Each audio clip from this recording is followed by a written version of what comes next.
still got a few more minutes, but the screen is proliferating much more than I'm used to. Hey, our time is here and it's 7:02, and thank you so much. So this is the roundtable for Wasatch Peaks District, and if you happen to not be from Wasatch Peaks District, that's okay, because we are inviting you in as guests. And thank you for coming in. We've already learned that people are zooming in from as far as St. George, maybe further now, who knows? And so thank you for being part of this. If you can, oh my goodness, so we have a winner. Rich, are you really in Illinois? I am. I'm traveling on business. I'm actually from Provo, so. Yeah, but Illinois wins. So if I could chat you a candy bar, I would chat you a candy bar. I can't. That's weird. But if it wasn't weird, I'd be right on it. So thanks for tuning in, even on business, just thinking, oh boy, it's going to be a long one. So this is kind of how I roll. My name is Jonathan Barnes. I am on district staff in the Wasatch Peaks District, and thank you again for joining us for our as a guest to our district roundtable.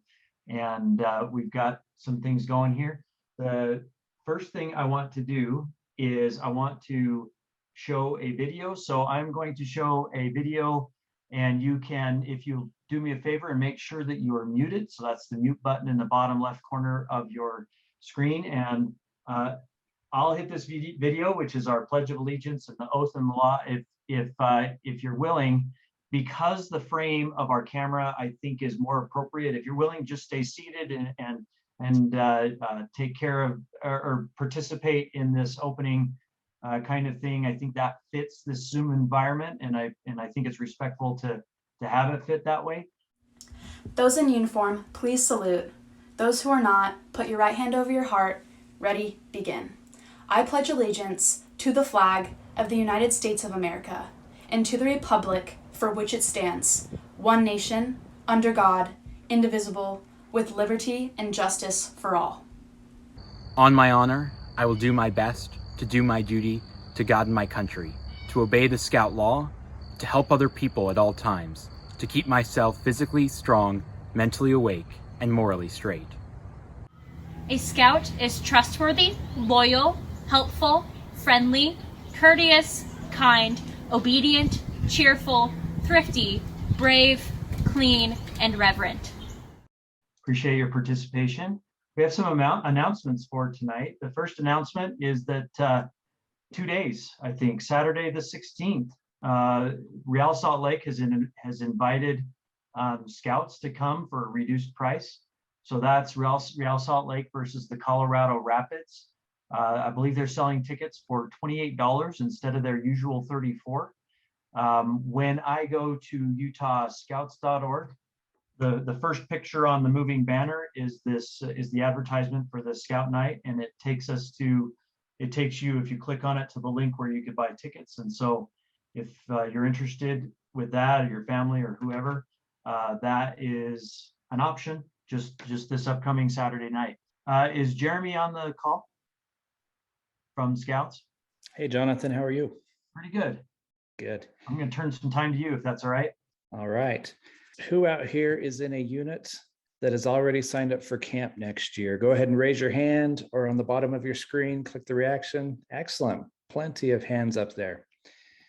Well, for the next minute, I would like to talk about my favorite topic, and that is our camps and their programs.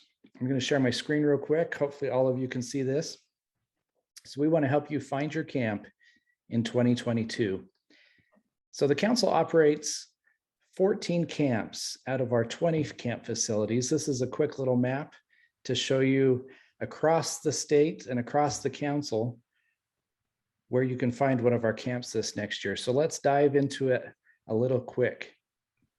So by the raise of hands, has anybody ever been to Camp Thunder Ridge? It's right next door to Bryan Head Ski Resort. We're going to be opening Thunder Ridge this next year for Scout troops.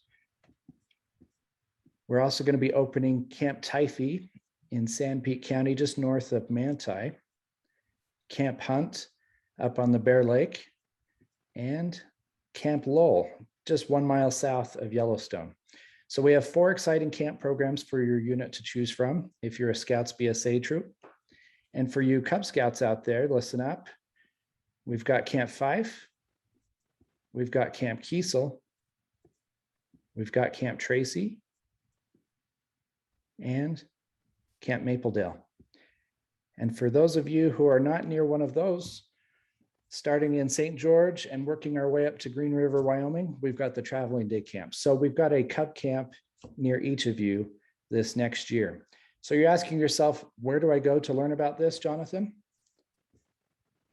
Get out your phone, take a picture, take a screenshot. Here's our website, here's our social media. And if you need my email or phone number, it's right there. Take a picture real quick. Any questions you have about camp, let me know. I'm here for you 24/7. We'll help you guys get signed up for camp. Anybody have Jonathan, any- thank you so much. Yeah, no problem. Hold on before you go. Does anybody have any questions for Jeremy right now? You can type those in the chat. Go ahead. Okay, you can type questions in the chat if you want. And maybe Jeremy, you can hang out for a minute and see You bet. if it's easy to answer those, okay? You guys have a good night. I Thanks, just Jonathan. have one thing to say, and that is that I worked 5 years with Traveling Day Camp, and it's an amazing program. And if you have any chance to get involved with that, I really highly encourage it. All right, very good. Yeah, and I Yeah. visited Camp Typhi for the first time a couple of weeks ago, and I was very impressed. Very nice place. So I'm excited to hear from units that go there. That's really nice. Okay, again, if you have other questions, you can throw those in the chat. Jeremy, you can monitor the chat for just a few seconds and see if those pop up. Sounds good. Thank you, Sorry. Jonathan. Hey, Jeremy, I was just wondering if you guys have been interested in maybe changing, and I know this is not Cub Scouts or Scouts, but it is for adult training for the Cubbies, the Kaylee Council training. I'm in Wyoming, and I know that I could get a lot of participation to go to a Kayla's Council, but unfortunately with the date that it's being at the end of August, that's not going to be possible because a lot of the people that I recruit for my packs and den leaders are teachers, and that would be the first week of, or the first month of school starting, and we're not able to get off at that time, even if we if we ask for it, beforehand. Absolutely. So is there any way that maybe that date might be able to come into July or if I just move a couple of weeks at the beginning of August, the end So- of July, something like that? It's a great suggestion. I will pass that along to the council's training committee. I want you to know that they'll hear that, and hopefully we'll make that accommodation. That'll be great. So if you're in the Wasatch Peak District, I have good news and I have bad news, okay? The good news is our Klondike for February 11th through the 13th is online, ready to sign up. The bad news is, under our original plan, it's already filled up.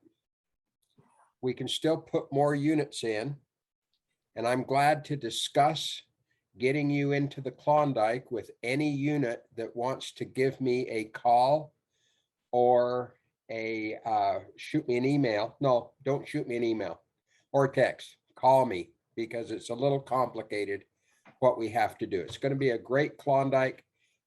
It's a great price, $10 per person if you sign up before January 7th. So I'm going to, in the chat, I will put my name. I'll just chat to everybody. If it doesn't apply to you, just ignore me, because lots of people do. But I'll put my name, my phone number. Does anyone have any questions before I turn it back over to Jonathan? What were your dates again? February 11th through the 13th. Okay. All right, thanks, Vince. Thank you. We occasionally run into those problems that are like, that's awesome, right? So if you need to talk to Vince, he'll let us know how to get a hold of you. I want to make sure that there's a couple of things that are super obvious. And the first thing that I want to make sure is super obvious is how grateful I am that Annalise Smith from the council commissioner world is helping with recordings and some of the technical stuff for this and probably a few other things too that I don't even know about. And also I want to extend the thanks to Tracy Wood, who helps us with our, it helps us is sort of an understatement, but helps us with our Cub Roundtable, and she'll help us with that breakout here in a minute. And it's not lost on me how important that is. Is there any other announcements from any of the professional staff or Wasatch Peaks people? We have a reminder that the rechartering system opens tomorrow. Make sure your youth protection for all your leaders is current, so you don't have any hiccups when you go through the new system. At any time tonight, you have feedback for this format of a district offering a roundtable that other districts can peek in on, these council-wide opportunities, and I'd love to hear that. I'd love to pass those along. Alan, did you want to say anything about some of the intent here while we've got everybody together? Yes, if I may. I'm Alan Karras. I'm the council commissioner. I get to help all of these fine district chairmen, and Jonathan's one of our best, so I thank him. He's the guinea pig here tonight to have the first time we've had a council roundtable. There are a lot of people who don't have the opportunities to attend roundtables, and through my years of scouting, they've been important to me to have knowledge. And our intent is that we're to make life easier for everybody to be able to gain the knowledge that they need. While I'm plugging this, we will put this and have it so it's being recorded, and you'll be able to go to the council page and go to their YouTube. And I'm not sure how the Facebook will work. Somebody else can explain that. Also in there, we have a bunch of videos for commissioners, but not just the commissioners should be watching those videos on different things that'll help. There's some in there about rechartering. There's some in there about all aspects of scouting, and we're building a video showcase or library that will give us an opportunity for people to learn and to share. And thank you for being here tonight. I'm so excited about this and excited about scouting and where we're headed. Our numbers have been growing all summer long. In fact, last week we added 79 new scouts were registered in the last 7 days. And we've been growing in between 40 and 80 each week. And we really need to put some effort on our Cub Scouts. The COVID really hurt the Cub Scout program, I think the worst of all the programs. Thank you for being here. If you have a question, please reach out to me. I'm on the council website, and I'd be glad to reach out to you. Nice. So we've had a question. What's the YouTube channel? Annalise, do you know that offhand? The easiest way to find it is to just go to the council website and click on the little YouTube logo in the top right-hand corner, and it takes you straight there. Yeah, that's easy. I like it. That's awesome. If you are here for Cubs, I'm talking to you. If you are not here for Cubs, then I'm asking that you not go into a breakout room and that you stay in this general session. Okay, so if you are. Yes, so this is the breakout session for Cub Scouts. It's kind of nice to have more than just 10 or 15 people in here this time. For those of you who don't know me, my name is Tracy Wood, and I actually live in Sandy, so I'm up here in the Wasatch Peaks District. I have been in Cub Scouting for about 18 years now, through PAC 3411 at United Hilltop Methodist. I've been Cub Master Committee Chair and just about every den leader. Then I have been part of the Cub Scout Roundtable as commissioner in our district for the past 11 years. I've done Wood Badge for many, many years, had my own course. And of course, I met most of these wonderful people through Akela's Council about 1.5 years ago, and that was a great experience. So tonight is going to be a little different. So I have a presentation, but I have to tell you, it's going to be a little clunky, but you guys, it's going to be fun. What I had done is a while ago, I had decided that I would do and take people through STEM, because STEM is a really fun thing to do with Cub Scouts. And so I had it prepared for last month. We were going to be in person up at Camp Tracy, and we got bumped for a wood badge course. So we were virtual. And then when Jonathan reached out and said, hey, it's going to be virtual again, I thought, okay, well, we're going to just go for it and see how it works. So bear with me tonight. But STEM is a lot of fun, especially for those little Cub Scouts. I know that sometimes it can feel a little overwhelming. I always laugh. So my husband, for those of you who know Stuart Wood, he is a molecular biologist. So he's very sciencey. So when my kids were growing up, it was very easy for us to split up our kind of homework duties with the kids. He would do science and math, and I would do history and English, and no crossover there. If they needed help with math or science, they did not come to me. Let's just be honest with that. But I could help them with anything with social studies or history. But when you talk about Cub Scouts, it is a really fun thing to get them involved in. And there are so many resources available to you, especially right now, that it's very simple to put together. So tonight I'm going to show you how you can run a STEM program, not only through your den, but also through your pack, and have a lot of fun doing it.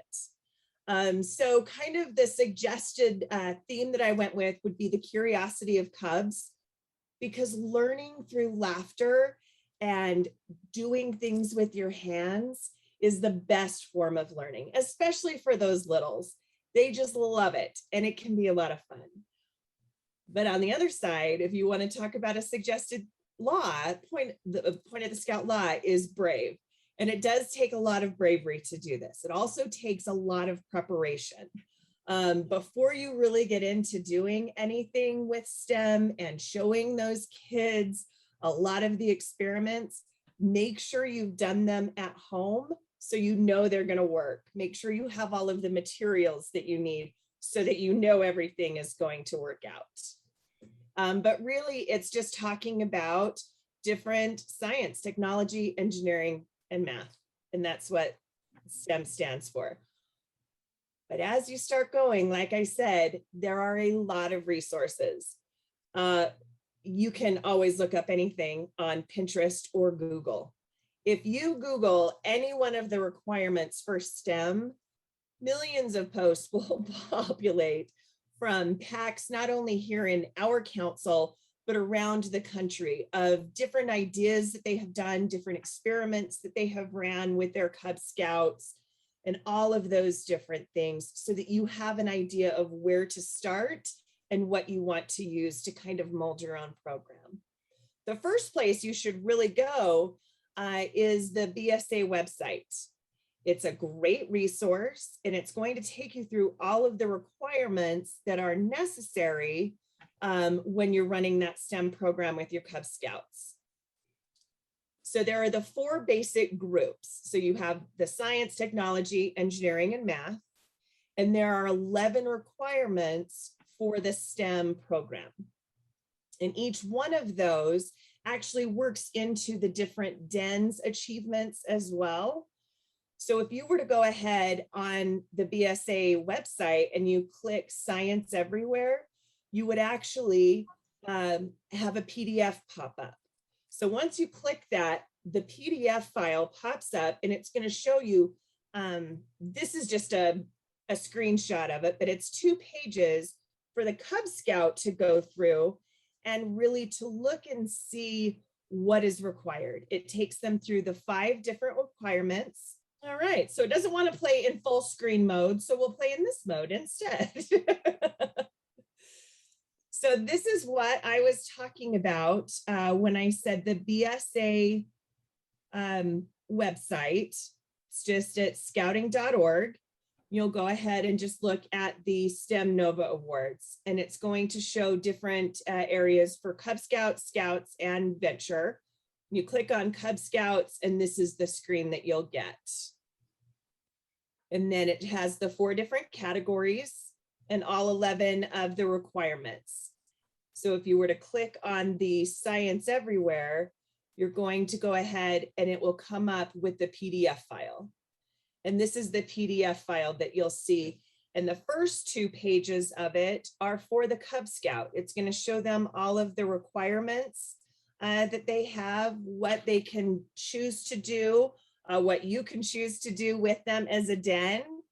And one of the best parts, like I said, it has the different distinctions of the rank achievements for each of the dens that can go through the STEM. Now you can do STEM, especially if you're doing experiments in pack meeting with lions and tigers. They just don't have the Nova Award to work towards, but they still love to be a part of the experiments in pack meeting.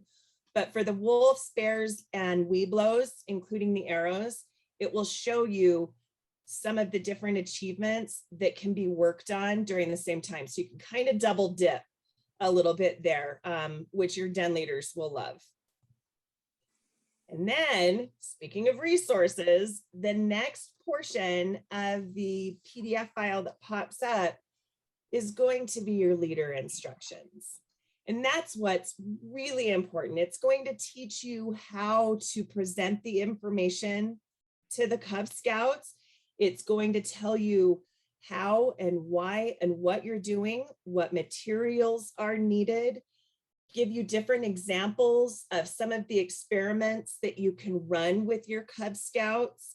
And it really just gives a full in-depth of kind of the scientific method of why you're doing what you're doing and how you're going to do it. So you don't, it kind of takes that fear out of it, right? Because when you say you're going to do something like science and with an experiment, there's always that tinge of, oh my God, what if this doesn't work out?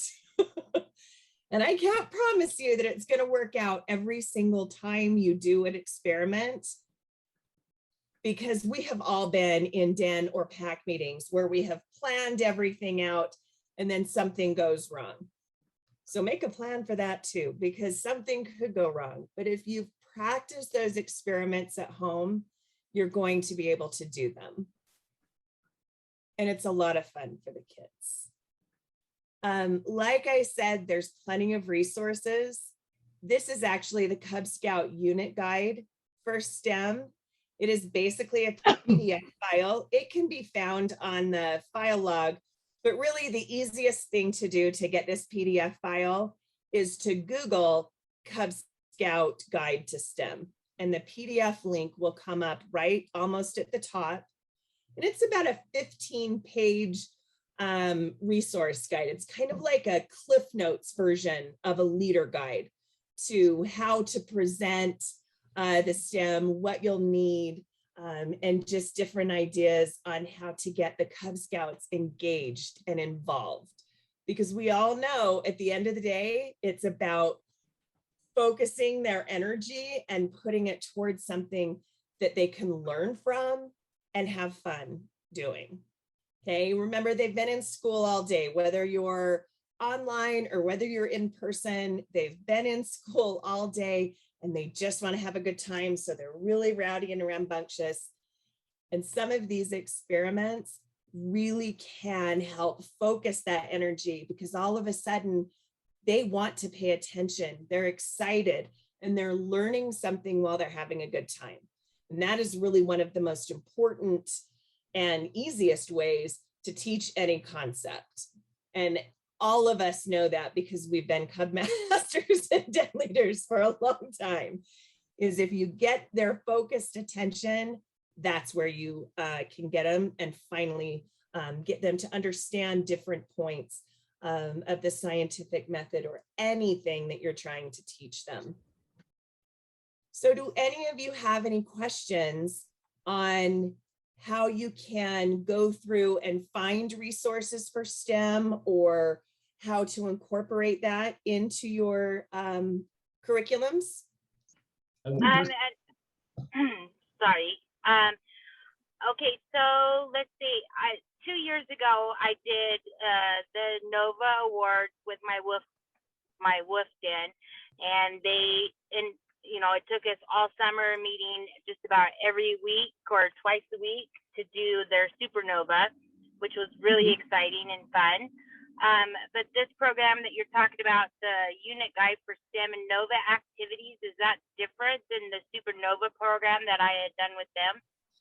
It's a little bit different. It builds on the same things. The supernova actually is the additional award that they can earn. I'm assuming you guys earned the medal that goes along with that.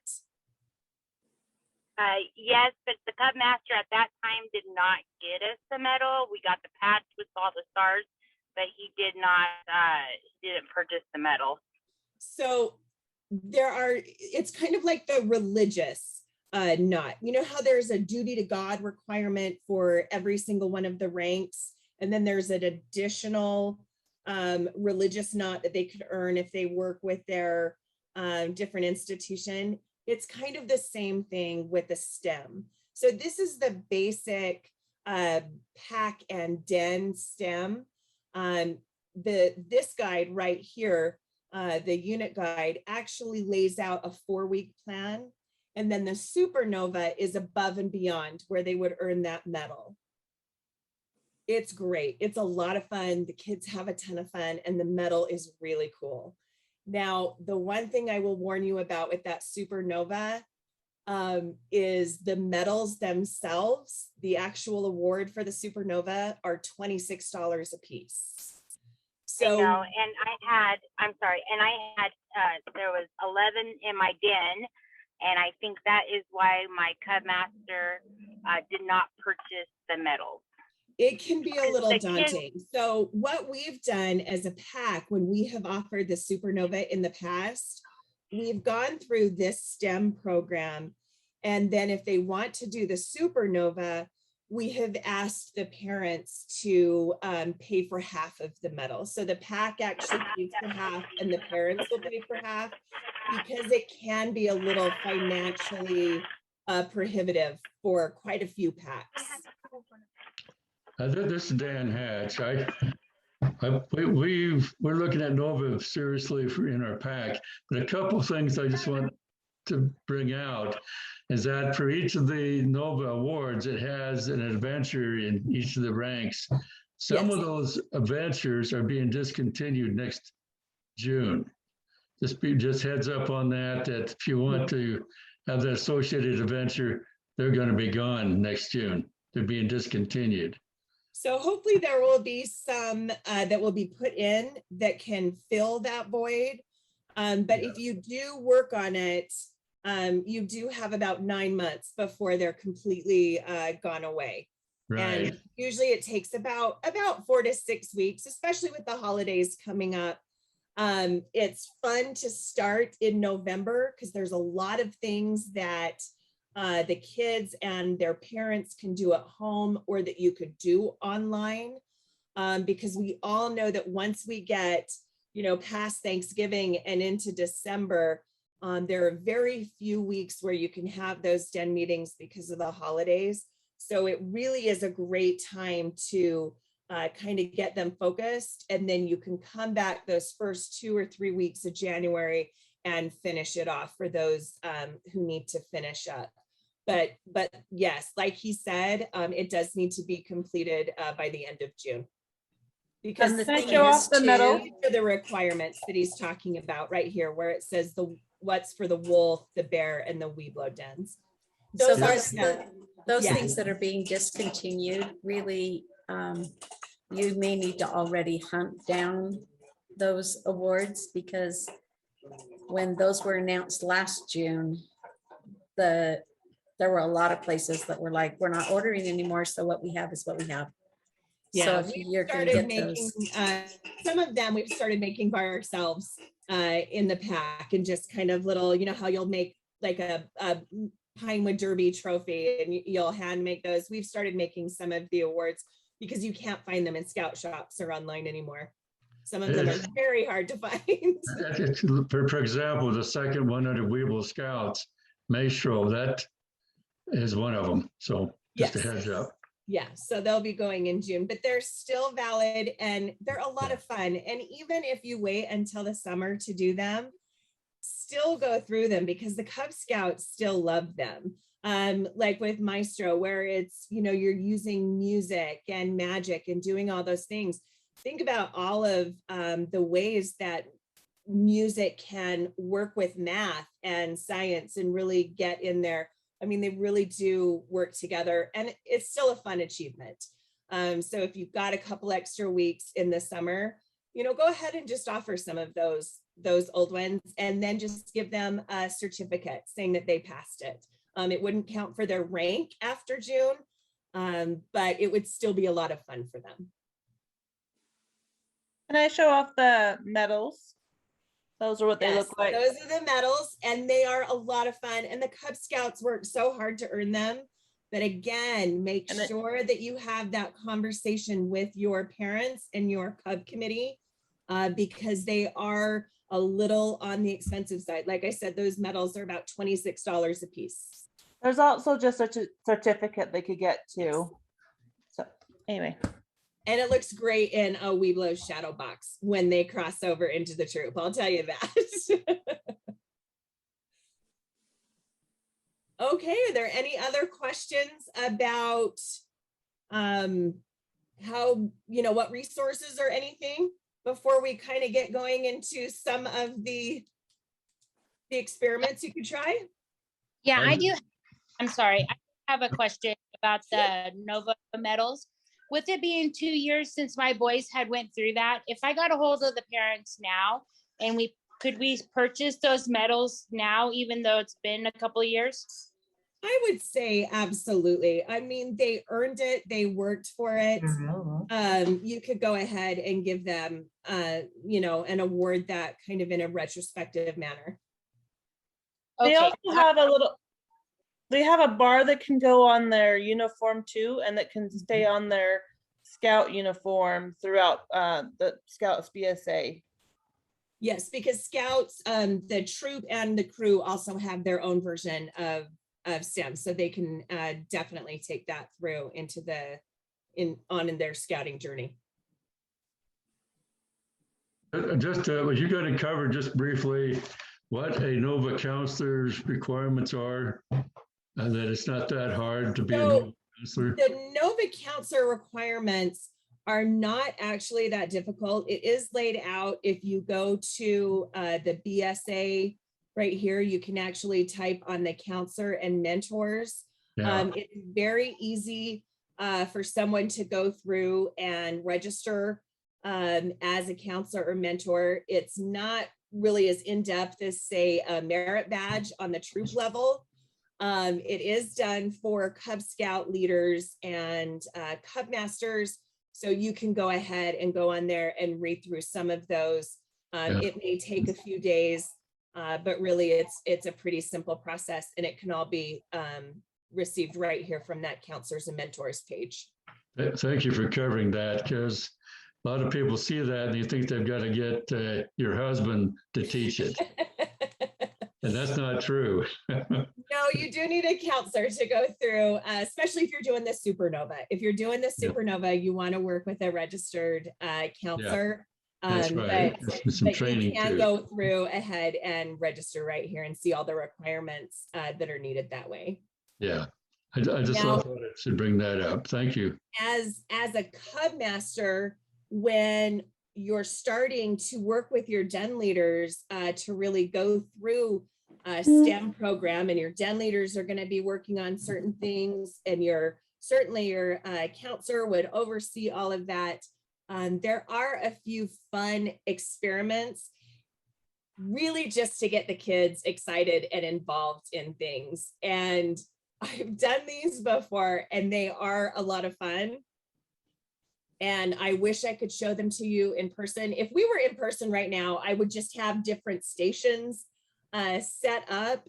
One of the best ways to do this is when you're in your PAC meetings, go ahead and talk in your committee meeting with your other leaders and committee members and really get that plan together for your PAC meeting where you're introducing STEM. And I will show you 5 very simple experiments that can all be done in PAC meeting environment. Very little materials are needed. Everything really is just a household item because while Scouts are curious, Cub Scouts are thrifty too, right? So everything I'm going to show you tonight is something that you can actually find in your household. And then just go ahead and set up 5 different stations around your room and have 1 or 2 leaders, committee members, or parents at each one of the stations to help those Cub Scouts. Some of the older Cubs are going to be able to do some of these tasks very, very simply. And the littles will need just a little more help. Some of those lions and tigers will need a little more help. The first one that is a lot of fun is a hoop glider. And I don't know a Cub Scout around who doesn't enjoy paper airplanes. And we've all done paper airplanes and we've had all of those. But a hoop glider is a lot of fun. And here is what it looks like when you make it. It is literally just made out of a straw. This is a regular straw I got from Chevron. I have all of my straws from my Chevron. So when you stop in for your morning Diet Coke, just say, hey, do you mind if I take some skinny straws and some of your bigger fat straws? And usually they're good. So what you'll do is you'll take your straw and then you take 2 pieces of paper that you'll cut. This one is cut into a 5-inch by 1-inch. And the bigger hoop is cut into a 10-inch by 1-inch. And then you'll tape those together just with Scotch tape so that it makes the circle. And then you take just a basic paper clip. It's just a little paper clip. And you slide that right in to the straw. And that's your hoop glider.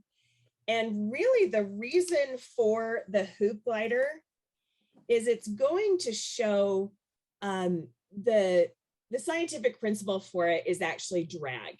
And it's going to help show the Cub Scouts that when they throw something into the air, the drag or the air resistance is actually going to go through the smaller hoop, which is going to keep the glider going, while the larger hoop kind of keeps it on its trajectory so that it doesn't just float out and around and go all over. So it's kind of fun when you're asking them, you know, why do you have the different size hoops and how heavy it is? Because they're basically the same weight. And the reason that they fall at the same time, even though this one's a smaller and this one's larger, is because of the weight of the paper clip. So the air resistance is going to go through the straw, through the hoops, and it just goes ahead and flies. And really they can fly them just like a paper airplane. Sometimes you can get them to go about 15 or 20 feet before they'll come back down. But it's a very simple and easy kind of little thing to do that they get to make, and they get to take it and just have a lot of fun with it. And then they learn a little something along the way about air resistance. So some of the little tigers and lions may need help taping and putting the paper clips on, but again, all easy household items. You don't really have to buy anything for that one at all. Any questions on the hoop glider? It's actually pretty fun when the kids have a good time with it. So the circles are 1 by 5 and 1 by what? Yep, so it's 1 by 5, okay, and 1 by 10. And I've used cardstock. Cardstock seems to work a little bit better than just regular paper. has a little more strength to it and isn't as flimsy. So when it hits the ground, it's not going to rip, tear, or kind of get a crease in it, which would ruin it. So I would definitely use cardstock or construction paper.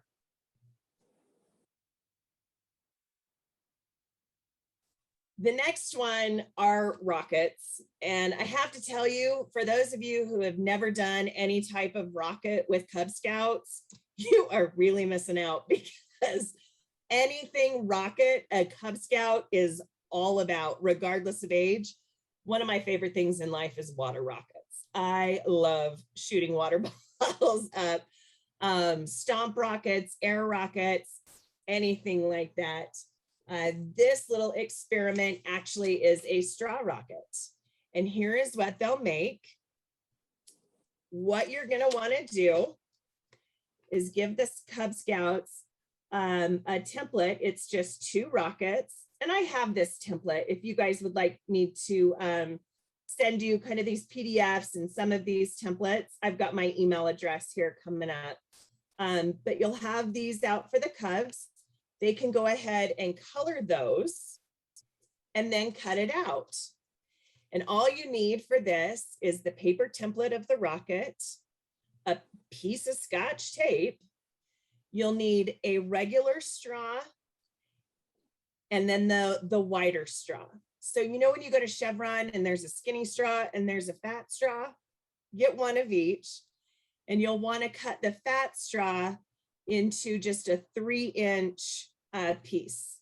And the reason you're going to do that is once they have their rocket cut, you're going to take your 3-inch piece of big fat straw and you're going to put a piece of Scotch tape over the top.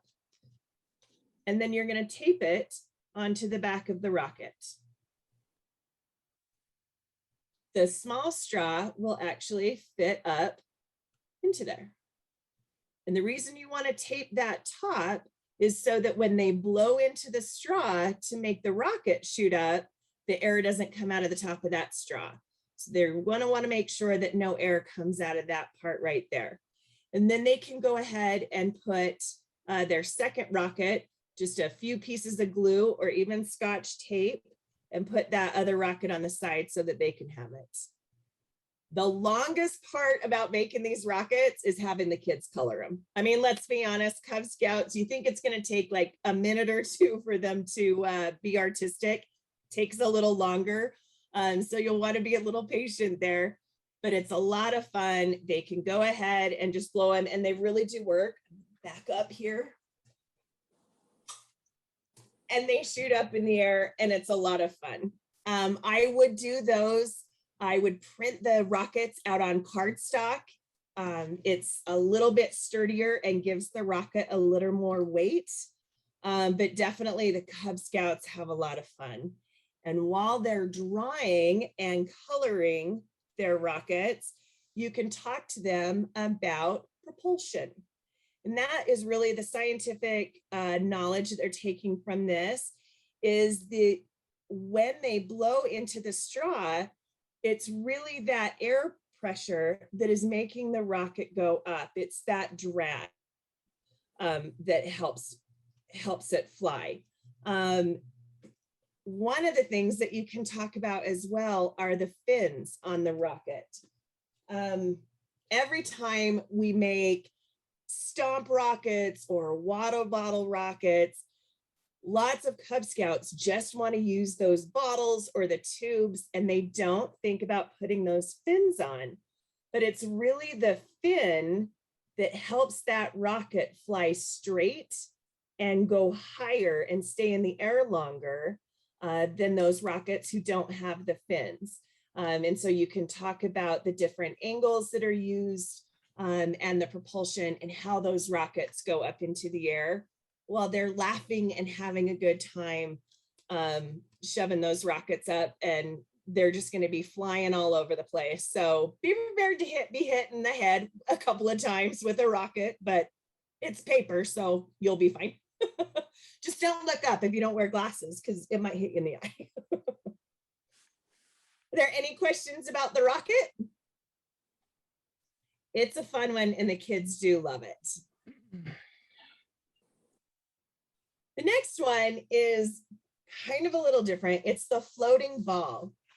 And this one you may need a little help with your lions, tigers, and wolves, just so that they can get everything going.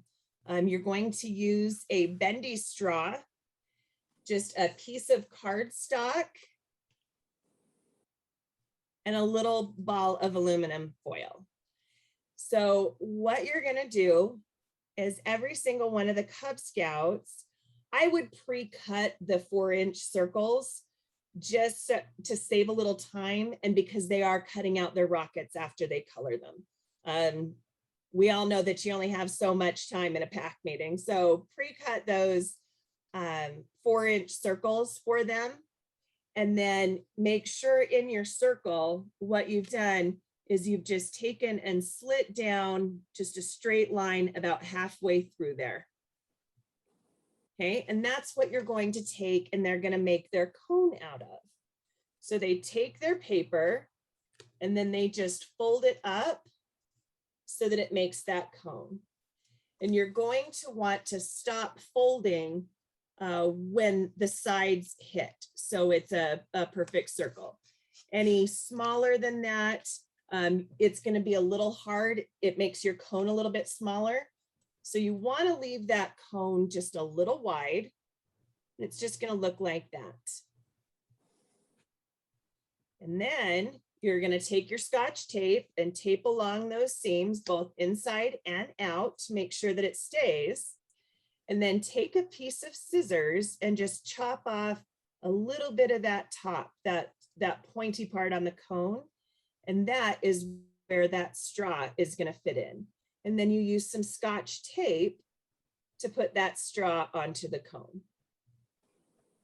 And what this is going to help do is when they blow into that straw, they're going to be able to float a ball. And you can use a styrofoam ball, but the easiest and cheapest is just a little aluminum foil.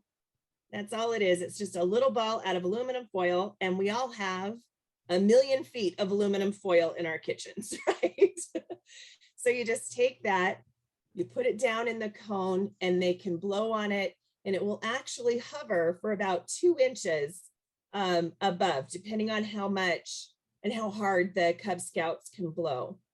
And really what they're doing is learning that the air pressure, whether it's high or low, the force of the air brings the ball up, but the shape of the cone allows for airflow. And so as the air is coming straight up out of it, then it hits that cone and it starts to twirl, and they're going to see their ball begin to twirl as well. And it'll kind of do some dances, and sometimes it'll flop out if they blow a little too hard. But it's really teaching them about the air pressure and how air, whether it's low or high pressure, can raise things and make things go in really that fluid motion, getting into the airstream that they're going to see coming around in their cylinder. Tracy, I have a question for you. Yeah. This is Shelley, your compatriot. Hi, Shelley. You who don't know Shelley, she and I are both co-chairs as roundtable commissioners for District 6. Yep. Can you use any size straw on that? So you can use any size straw. It's easiest if you use the bendy straw like it's shown in the photo there, simply so the Cub Scout can watch the ball go up and down. Because if they are using a straight straw, they're going to end up having to come like this, and they're not going to be able to see that ball. And we all know they want to see it. Absolutely. So I do suggest using the bendy straw there and having they it are awesome, so that it's almost eye level to them at that point. Great, thank you. I do have a question. Will this PowerPoint be available after? Oh, absolutely. I'd be happy to send you this, the PDF, and then I've also got the rocket template if you'd like. Yes, please. Thank you. Sure, not a problem. So are there any other questions about the floating ball? Like I said, this one, your Weeblos and arrows and bears are certainly going to be able to tape their cone together and tape it to the straw. Taping the cone to the straw can be a little tricky for some of the littles. So I do suggest having more than one leader helping over at this station for those Cub Scouts. But they're going to be laughing and having a lot of fun. Now, personally, I've never put the googly eyes on them like it has here. But certainly if you feel up to it and you think those Cub Scouts can do that and make a little monster, then be my guest. Have fun, because it looks fun, but I've never had time to actually make the monster out of them before. Magic milk is the next one. And I will tell you, this is one of the Cub Scouts' favorites. And it's also really the messiest that we have here. So when you are setting up for your STEM pack meeting, I do suggest that you put a tablecloth down on the table and lay another plastic tablecloth out on the floor underneath it.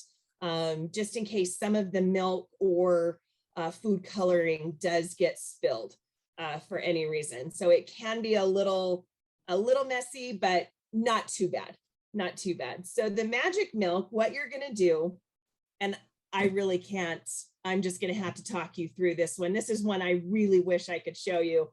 But if you use a glass casserole dish, one of the bigger glass casserole dishes, and then you put a thin layer, not a lot of milk on the bottom, maybe just like 1/8 of an inch to a 1/4 of an inch of whole milk.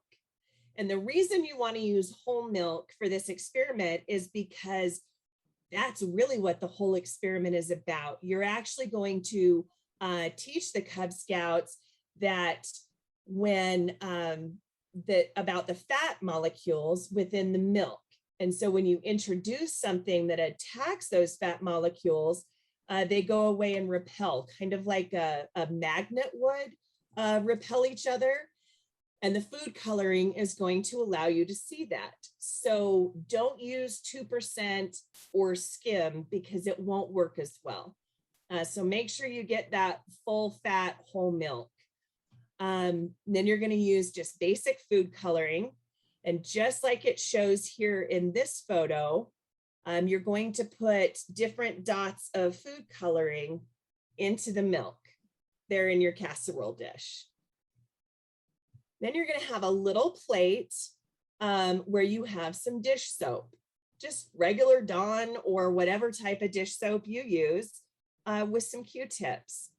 Have the Cub Scouts dip their Q-tip into the soap. It doesn't need to be scooped in and rolled around, and you're going to have it with Cub Scouts anyway. But you just need a little bit. And then what you're going to do is they're going to take that Q-tip and they're going to dab it into the milk. And all of the milk with the food coloring is going to move away. And what's really happening is the soap molecules meet those fat molecules in the milk, and it spreads them apart. It automatically spreads them apart. And so they can make this amazing design with the different colors simply by putting the Q-tip in. You don't need to swirl the Q-tip around.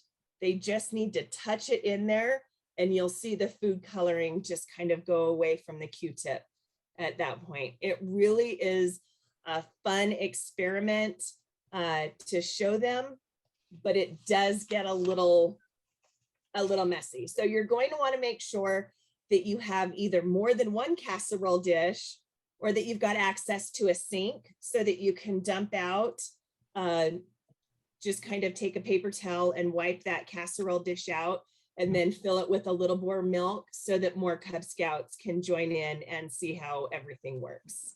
Because everybody's going to want to turn with this one, I promise you. Do you guys have any questions on the magic milk? That sounds like so much fun. Oh, it's a lot of fun. I've done this one.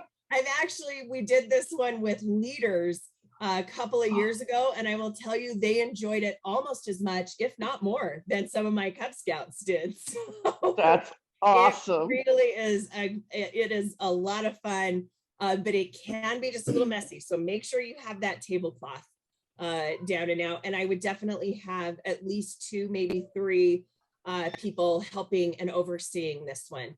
A lot of Cub Scouts, especially those littles, want to get a hold of that glass dish and kind of pull it closer to them.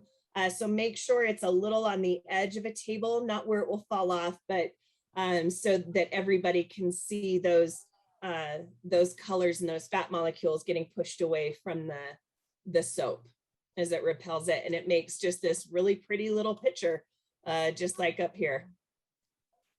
I actually have a question from the comment from last time where you said you would email this. How do you need our email addresses, or is there going to be a place where it's posted, or No, what? I think it would just be easier. I've got my email address coming up. I think it would be easier if you emailed me and then I could send it out to anybody who wanted it. So just send me a quick email and say, hey, can I get the information and slides from Thursday? And I'll go ahead and send those right off to you with a few links to some of the different things that we've talked about tonight as well.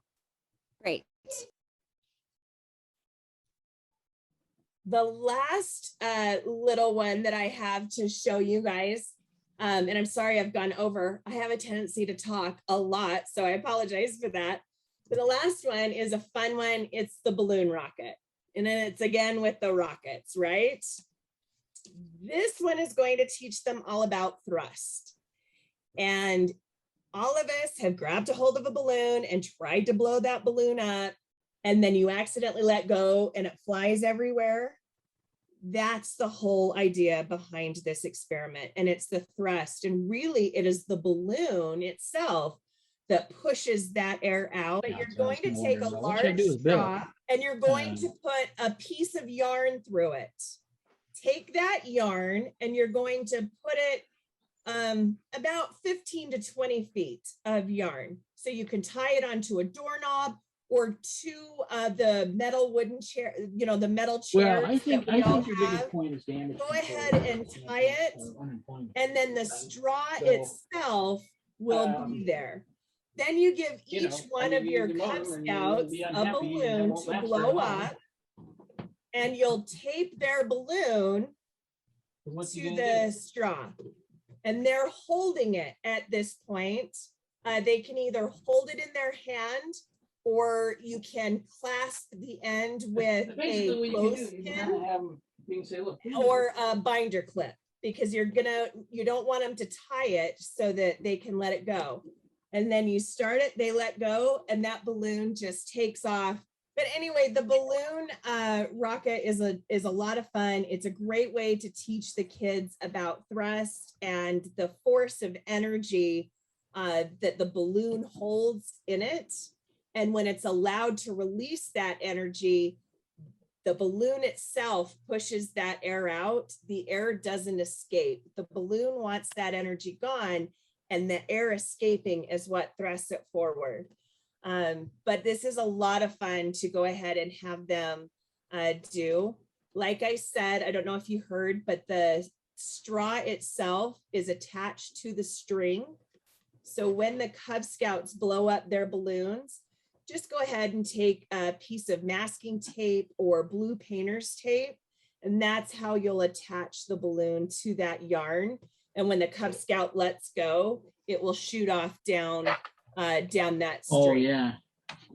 So, and it's a lot of fun if you can have 2 or 3 different yarn tracks set up. They can go ahead and have some races, kind of a science derby, so to speak, but they can have those races going. And I get all of my balloons at the dollar store in packs of 12, so we're good.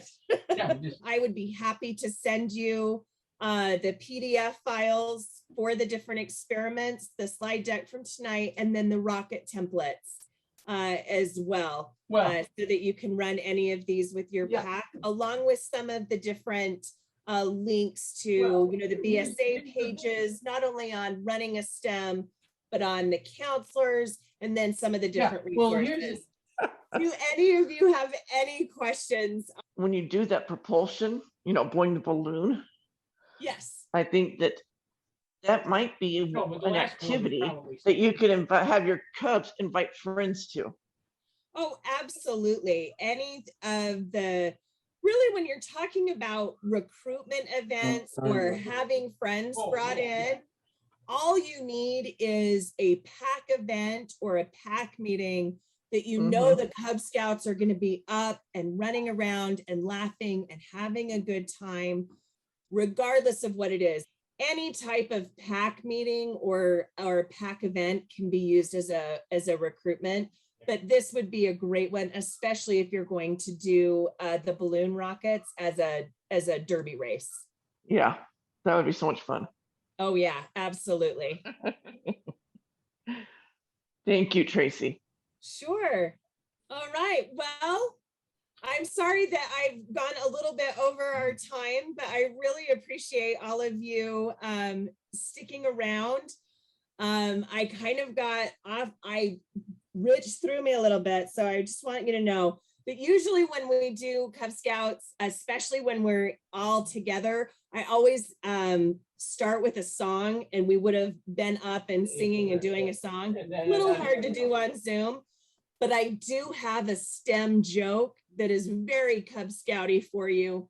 And it's, why can't atoms be trusted? Because they make up everything. Yeah. There you I go. love it. So there is your Yay. Cub Scout joke of the week. Have a great night. Have a great month, everyone. Tracy,